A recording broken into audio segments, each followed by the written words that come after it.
Wow. How about those early Mesopotamians? Irrigation and ziggurats. In this second part of Mesopotamia, we're going to be looking at the origins of the first territorial states as we explore Hammurabi's Babylon in the Middle Bronze Age. So, you know the drill. Grab a pen and paper, a keyboard or tablet, and let's begin part 2. Middle Bronze Age, 2800 BC to 1600 BC. Focus. Territorial states, led by monarchs, were able to harness even more collective power than city-states. Explain this in terms of economics, politics, and ideology. So, similar to the last question we had, except in this question, we're talking about territorial states, which we'll learn about in a second. But again, what do we mean by collective power? We mean people working together. Economics. When we talk about economics, we're talking about resources, natural resources, including agriculture, and also manufactured goods. When we talk about politics or political things, we're talking about who's in charge. How do they govern? And when we talk about ideology, we mean ideas, particularly political ideas. What objects, what ceremonies support the people who are in charge? Okay. So with that out of the way, let's jump into this business about territorial states. But before we do, let's talk about city-states. Well, what is a city-state? A city-state is a state, meaning a self-governing institution that's located and based around a city. And so in the United States, New York's a really big city, but it's not a city-state because it's beholden to the state of New York and to the federal government. It doesn't govern itself. As a matter of fact, there aren't very many city-states in the entire world. There are two that I can think of. One is the Vatican in Italy, or it's actually not part of Italy, but it is. But anyways, it's self-governing and it's a city. And the other one is Singapore, which is just off the coast of Malaysia. It's a city that governs itself. It's a member of the UN and the whole 9 yards. It's just a city, though. So they're really small. Anyways, in early Mesopotamia, there was no Mesopotamia. There was no king of Mesopotamia. Not yet, anyways. Instead, there were these cities. They were all pretty similar to each other, just like the ones we described last time. They were independent. Each one believed it was the home of a particular god. There would have been someone in charge, but that person in charge would have been the high priest who governed the temple. All right? And early on, well, they were still small and growing, and so they would have had buffer land in between them, steppe, no man's land, buffer zones, whatever you want to call it. But as these cities grew bigger and bigger, guess what? That steppe, that buffer zone began to shrink until these cities were bumping into each other. Their farmlands had extended, and this caused disputes over farmland. All right? And these disputes, go figure, were not always resolved peacefully, but through conflict. And so beginning around 2500 BC, we see these city-states warring with each other over territory and over trade routes and over whatever. People fight. And so did these city-states. All right? And because we're now in the Bronze Age, we've got bronze weapons. Bronze, of course, is a blend of tin and copper. They had more effective weapons, and so they were much more lethal. Now, during these times of conflict, people would elect a war leader. At first, these were temporary measures. You just elect somebody, whoever the biggest, toughest guy is in town, and you elect him as the war leader. Now, eventually, this position of war leader became permanent. And these war leaders, well, they became known as kings. And so now within these city-states, you've got two centers of power in a sense. You've got the priest and the temples, but now you have this other layer that's layered on top of it. All right? Now, these kings would have been wealthy and powerful, and undoubtedly there might have been squabbles with the priests over who was in charge, but eventually they managed to work things out, and kings definitely were in charge. I mean, they had the army after all. Now, city-states and theology and so on and so forth, they had to accommodate this new reality, this fact that, well, it's not really priests in charge anymore, it's kings. And so the theology, the ideology needed to change accordingly. And ceremonies and myths needed to be readapted. And so some of the earliest writings that we have from Mesopotamia is the Sumerian king list. And according to this, these kings were actually descended from gods. And so you see here how this new ideology is being created to justify who is in power. And in this case, it's kings are descended from gods. And so, okay, well, that makes sense why we'd listen to him. He's descended from gods, right? And we see a merging of the old priestly sort of power and the emerging of this new royal power. And one of the things that we see is that kings would do a ceremony. Every single New Year's Eve, the king would marry the most powerful goddess of that particular temple. Well, how do you marry a goddess? Well, probably what happened, we're not 100% sure, but the king would spend the night in the temple, and the goddess, who was probably had a priestess stand in, the king would sleep with the most important priestess, and she would represent the goddess. And so in this way, the power of the king and the power of the goddess would merge in a sense. And in various ways, kings legitimized their usurpation of power. Okay, their seizing of power through, taking on these various religious roles. Okay. Well, just because they're kings, it didn't mean that conflict ceased. As a matter of fact, they probably became more conflict. And pretty soon what we started to see is not just individual city-states fighting each other, but whole leagues and alliances of city-states. And this begins around 2300. Mesopotamia, cities kind of break into two parts of various combinations of city-states fighting together. And already here we're probably starting to see some of the weaker city-states lose their independence as they're kind of forced into one league or the other. Now, again, I want to talk a little bit about the religious belief here, because one of the beliefs of the Mesopotamians was that each city was home of a god. The various gods met together, okay, in a pantheon, a group of gods, and one of the cities, the city of Nippur, that's Nippur if you're taking notes, was the home of the goddess Enlil, who was the most important god. And so the most important king became associated with this temple to Enlil. All right? Kind of, again, justifying his place as the leader of the pack. Well, this situation of rivalries and alliances, this pertained for a while until one king emerged who was going to put an end to it all and unite all of Mesopotamia for the first time. Now, this king emerged from the north, a region we haven't talked much about. So far, we've been focusing on southern Mesopotamia, a place called Sumer.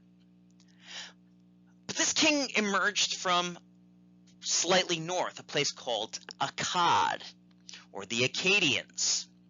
And they were a little bit different from the people of Sumer, the ones we've been focusing on. These Akkadians were Semite speakers.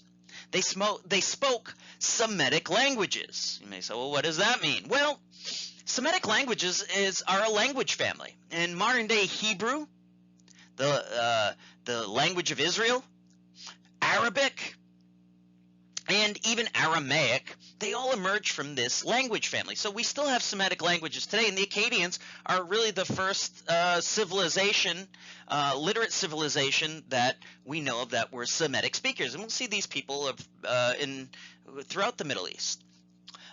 Originally, the Akkadians were pastoralists. They were herders who had adopted civilization under the inspiration of the Sumerians, the people of the south. Okay? And they weren't like outsiders, really. They just kind of really adopted Sumerian culture, and they just were the people who lived to the north that spoke a different language.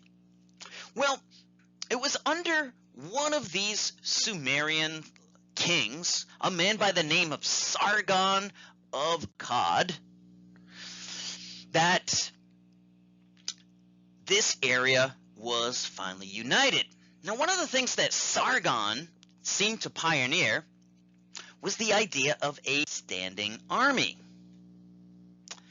And this is an important development in the history of civilization, because a standing army, there had been armies before, but they were armies made up of peasants. Just when things got rough, you get the peasants together and give them weapons, and they fight. But a standing army is different. This is an army of professionals. This is their full-time job. This is what they do. And Sargon, there's a text that he boasted that he had 5,400 men who sat at his table. Must have been a big table. But probably what he means by that is that 5,400 men were dependent on him. In other words, he gave rations, he gave food to 5,400 men, and they were his full-time army. And with this army, Sargon was able to unite all of Mesopotamia. And so the Akkadian state was the first territorial state. We're not talking city-states anymore. We're talking many city-states together, a much bigger entity. All right? They're incorporated into this larger political structure, the Akkadian empire, if you want to call it that. Now, the former kings, well, they were subjugated, and they had to act as governors now. They were taxed, and they gave tribute to the Akkadians. And Akkad became a very powerful city, because not only did it have its own farmland and its own riches, but it was siphoning off wealth from all of these other places. Well, Sargon was a very ambitious guy, and according to the records, he was on foreign campaigns pretty frequently. He went further than any Mesopotamian king had ever gone before. As a matter of fact, Sargon boasted that he stuck his spear into the Western Sea, the Mediterranean, which is way over on the right over here, left over here. And that he also dipped his spear into the Eastern Sea, which is the Persian Gulf over here. So his empire stretched from sea to shining sea, really. And these campaigns seemed to go out and pillage and raid and get more tribute. And he's the first Mesopotamian king to call himself king of the world. Because, well, they didn't know how big the world was back then, and it seemed like he had pretty much conquered it all. Well, Sargon was definitely a powerful king, but his descendants had a hard time holding it all together. And this was to be part of a pattern of conquest that would go on. It's going to keep going on throughout the Middle East. Within 3 generations, the Akkadian Empire had collapsed. And this was partly a result of internal revolt. The city-states weren't particularly thrilled to be part of his empire. They didn't see themselves as Akkadians. They saw themselves as people of Nippur or or one of the other city-states. And often, even in Sargon's time, places that he'd conquered, he'd have to go back and conquer them again.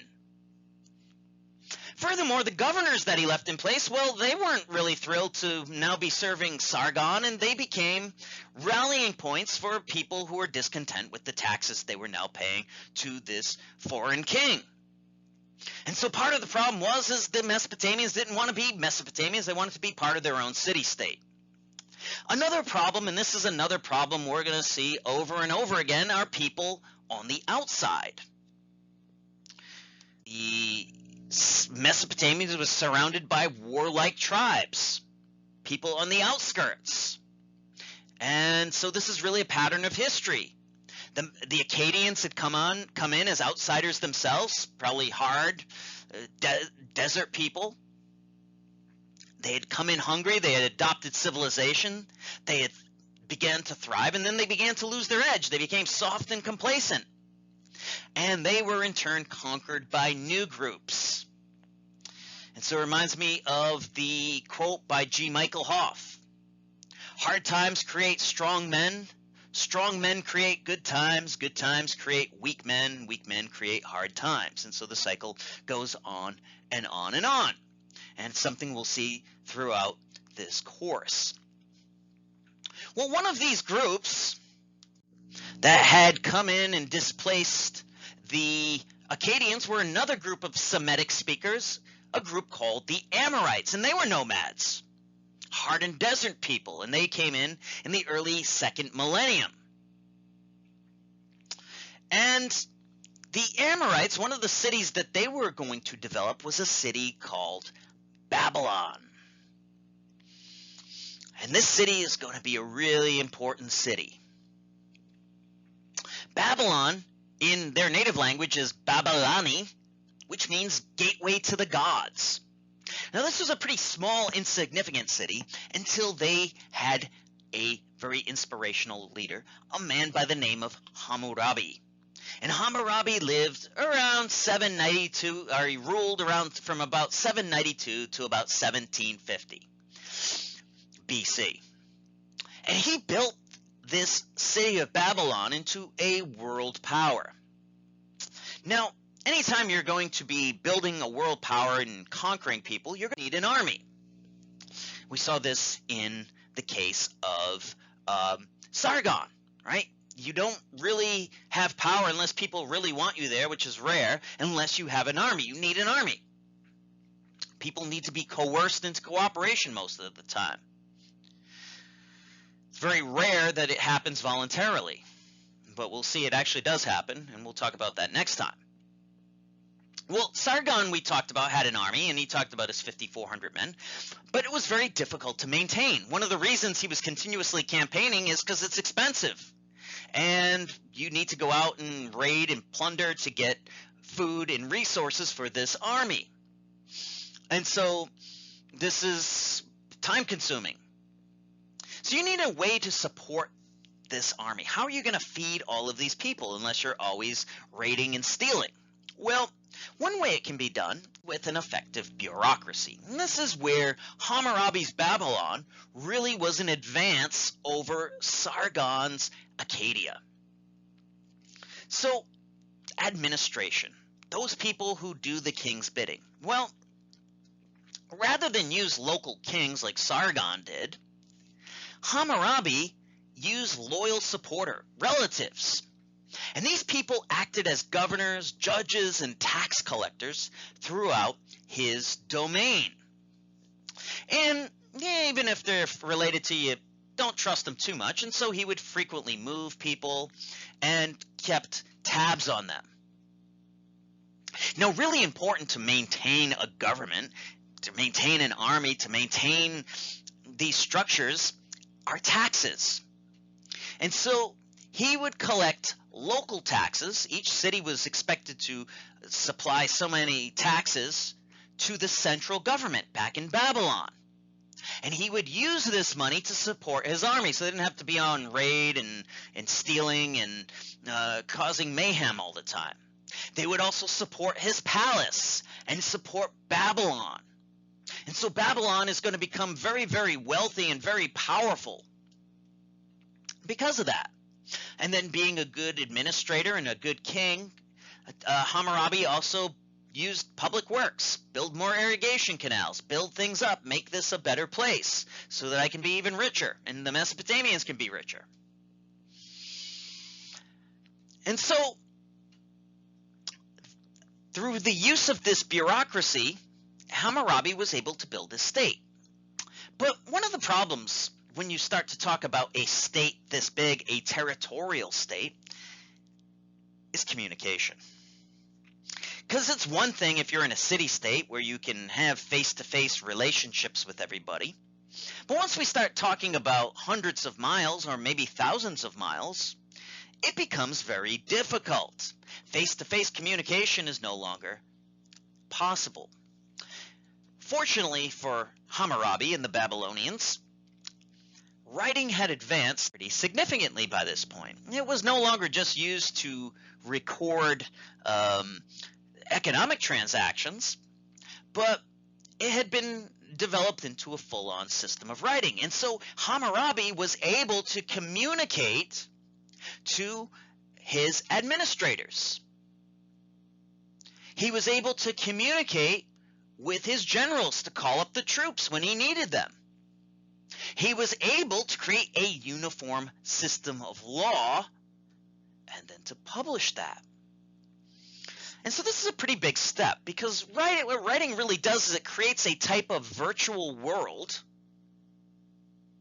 right, among the elites who can read. Even if they're separated by hundreds of miles, or even by time, really, it creates this virtual world. We can read Hammurabi in his own voice now and hear the voice of Hammurabi. He could communicate as if he were with these people through the use of writing. And so this was a big step in the maintenance of this big empire. Well, again, I want to talk a bit about Babylonian culture. Because one of the things that tax money went to was the patronization or the maintenance of temples and schools.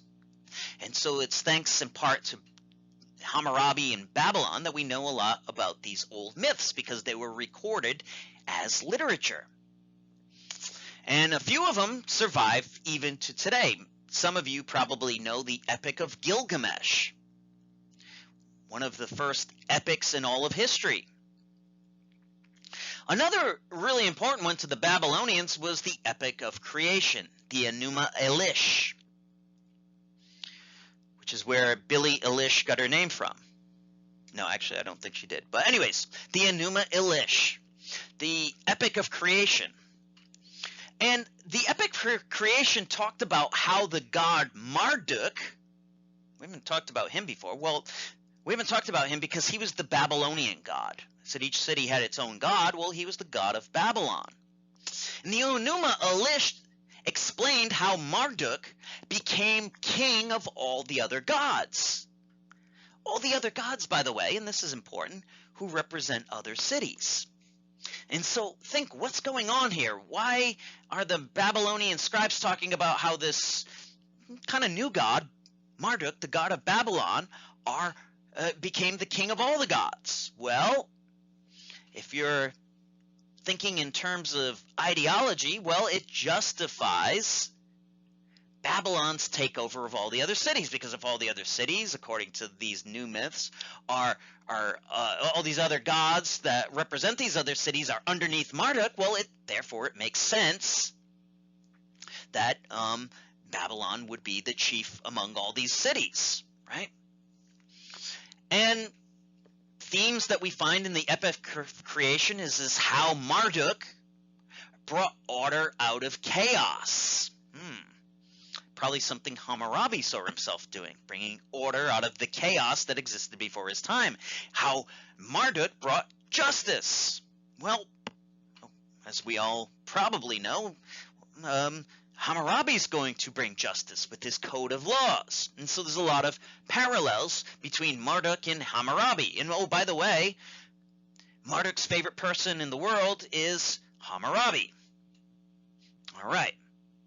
So talking ideology. Well, Babylonians also improved on earlier Mesopotamian techniques. One of the things that kings tend to do is, well, they do build temples to show they're pious and good kings, but they also build palaces, monuments to themselves. And so we see more and more royal monuments coming out of this era. Palaces, giant palaces. Remember I said the biggest thing in society tells you what's most important? Well, if the palace is the most important and the king lives in the palace, well, what does that tell you about who's the most important now? And again, these are monumental structures. They're meant to impress and awe people. Another thing that we start to see being represented in art are kings. Now take a look at this. I'm going to venture to say not many of you are specialists in Mesopotamian art, but I'll give you a guess on who the king is in this picture.